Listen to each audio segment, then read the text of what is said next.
All right, let's stay with ANC matters now as the party inches closer to its 55th National Conference. We'll take a look at some of the preparation aspects ahead of this event. Let's now speak to ANC spokesperson Pule Mabe. Pule, thank you so much for your time.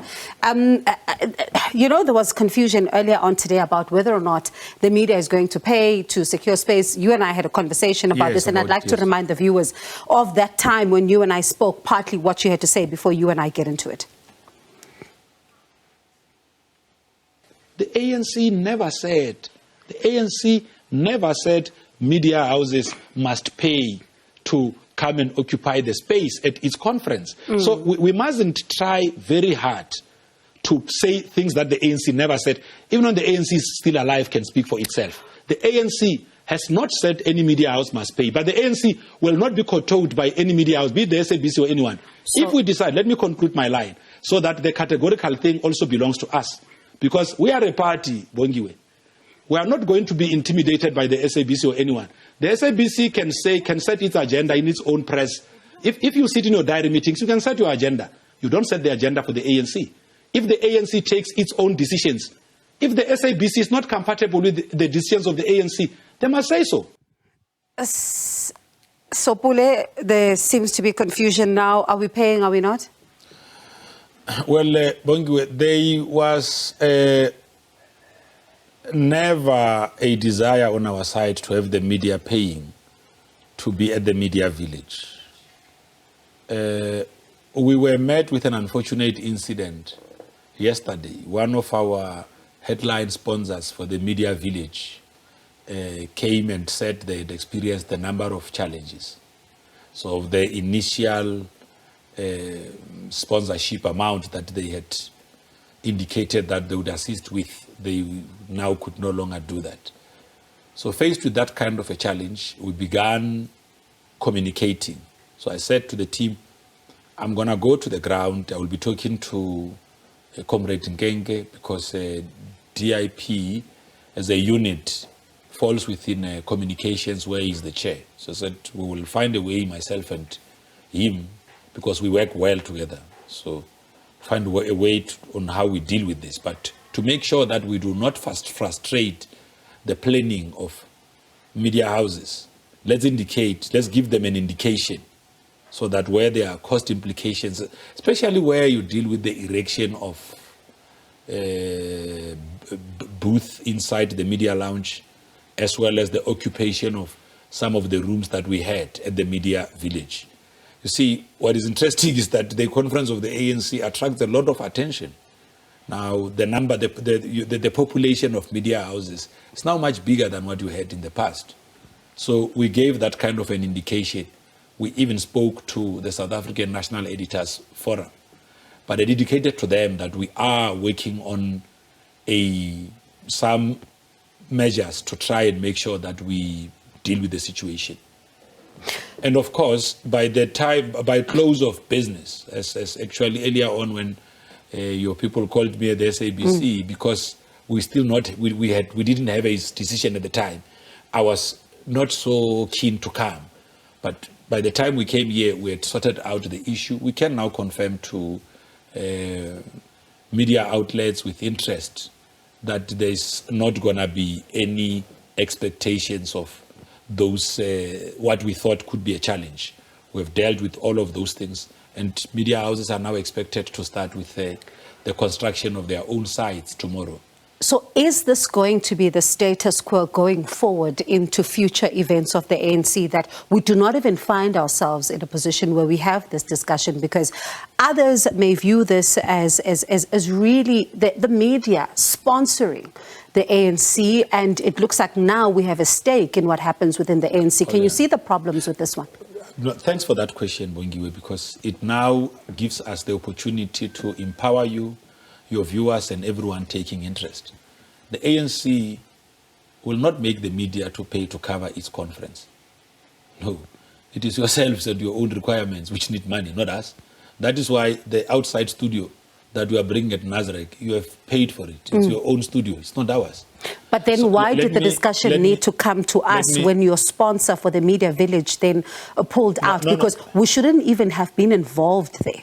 Okay, you are taking away my space to clarify you. Apologies, but I just had to come in there, honestly. No. I think, Bongiwe, it's possible that yourself and others in your own space may not know what was exactly the issue.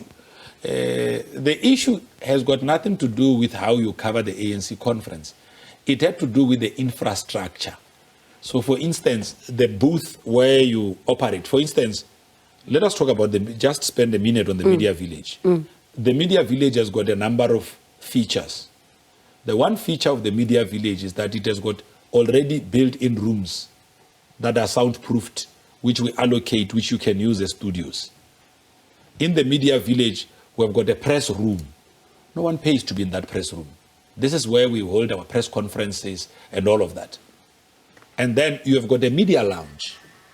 Inside the media lounge is an open area.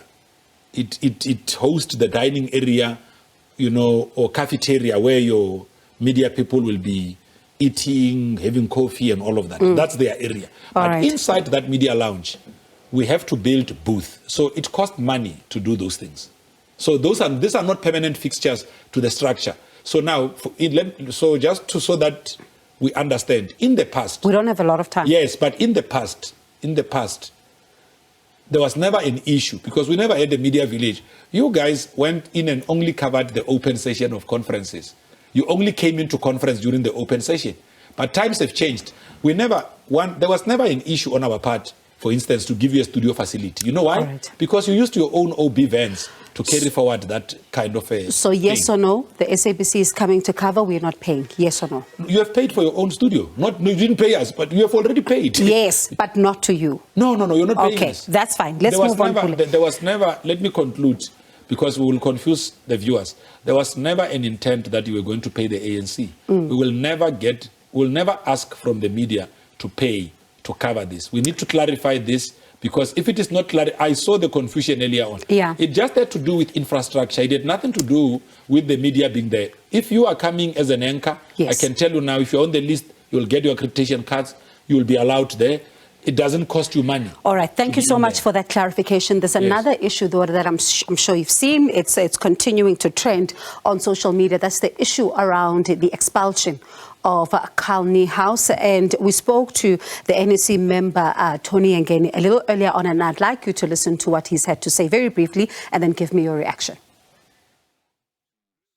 He must go ahead and challenge that expulsion.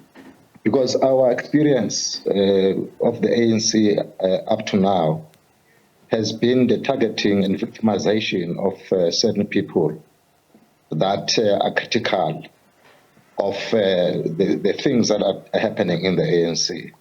And therefore, I do not doubt in any way the correctness of his decision to challenge that expulsion. Your response? Well, in terms of the rules of procedure in the African National Congress, Comrade Karl is empowered to approach the NDCA if he so chooses. That right is conferred on any other person who's a member of the African National Congress where a decision might have been arrived at by the NDC. If they are not satisfied, the next structure of the ANC to approach is the NDCA. Is there a purging, though, of those who have been critical, as we heard from, Tony Ngeni? And I'd like to couple this question with what Kalni House also says on his Twitter feed. He posted saying that there appears to be a mafia-style approach. And I don't know if the team has that tweet for you to be able to see what, he's saying here. He says there's a mafia-style approach, and he believes that this is not the way that the ANC should be thanking him years later after he's served for more than 4 decades. At the same time, you had Dr. Zweli Mkhize speaking to News 24, talking about a mafia-style NEC meeting that was discussing the Phala Phala issue, suggesting that members were being muzzled from speaking. Is there a mafia-style unfolding in the NEC? Well, the National Executive Committee that I serve in does not apply the doctrine of mafiosos on how it does its own work. It's unfortunate that cadres have characterized certain things to mean that they could be drifting away from the norm. But I can tell you now, having served in the National Executive Committee of the ANC, that nothing is being done in the NEC to suggest that those who hold different views are being muzzled out. You see, the question that affects Carl is really the question of conduct. You know, some of us have been through the NDC of the ANC in the past when we were in the ANC Youth League. You know, so it's not an easy process. It's quite a heavy one, but he has got to also place reliance on internal processes of the organization. You have got the NDCA. So if Comrade Carl is not happy with the ruling of the NDC, the next step to take is for him to approach the NDCA. It is possible. The NDCA in the past would have presided over cases dealt with by the NDC and made a different conclusion or different determination. What is important out of all of this is that a framework of discipline should be one that guides the conduct of every cadre of the organization. You see, it is not easy. We've been dealing with very heavy issues in the past. We held, even on the very NEC, that the Comrade Zweli would have raised his own reservation on how we concluded. And I mean, I was on record as saying we do sympathize with some of the expressions made by cadres out there. The reality is that sometimes it's not easy, Bongiwe, to deal with heavy-handed issues where you have to discuss what happens with the fate of your own comrades on the eve of an all-important national conference. You have to always ensure that you forge minimum consensus. So we're almost out of time, but I can't let you go without asking you this one. As you talk about the all-important conference, there is an indication. Now we have a call to action. We have unhappy members who are saying that they're unhappy with one list or the other. And this, of course, is the current NEC list that is going into conference. But what are some of the difficulties that you envision when it comes to your own, vetting process, especially where credentials are concerned? Can we see delays there like we've seen in some provinces? Not quite, not quite. The process of the ANC has been quite thorough. All comrades who are coming to the national conference, especially so aided by the new membership system, you do verification much prior.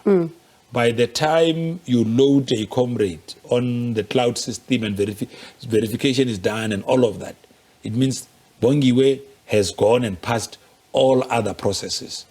I think the vetting issue as it relates to the national conference really has got to do with how you qualify those that end up being nominated from the floor, or even those that, there's been letters that were making rounds on social media where certain cadres would have been advised by the Electoral Committee not to stand. We have been closer to that situation.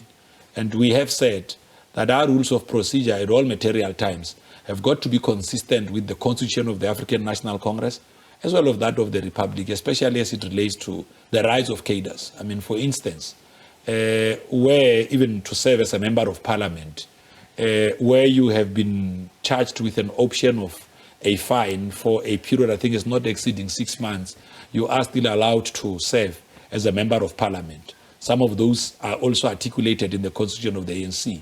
What the ANC will do is that when we meet in our National Executive Committee on Wednesday, we have to make sure that there is overall alignment between the work of the Electoral Committee and the Constitution of the African National Congress, as well as the work of the NEC itself, so that we are not found in variance, because part of what some of the cadres were raising was saying we need to make sure that there is no variance between the guidelines of the Electoral Committee as well as the constitution of the organization itself. Right. So when I spoke to cadres in the Electoral Committee... Very briefly, 10 seconds. When I spoke to the cadres there, they indicated that the rules of the Electoral Committee do provide room for appeal. So that because this is for the first time that we are using this kind of guidelines. So we can only perfect them out of lessons learned. All right, there's going to be lots of conversations, Pule, that we'll have even at NASREC as we then cover this conference. Thank you so much, Pule Mabe in studio, the ANC spokesperson.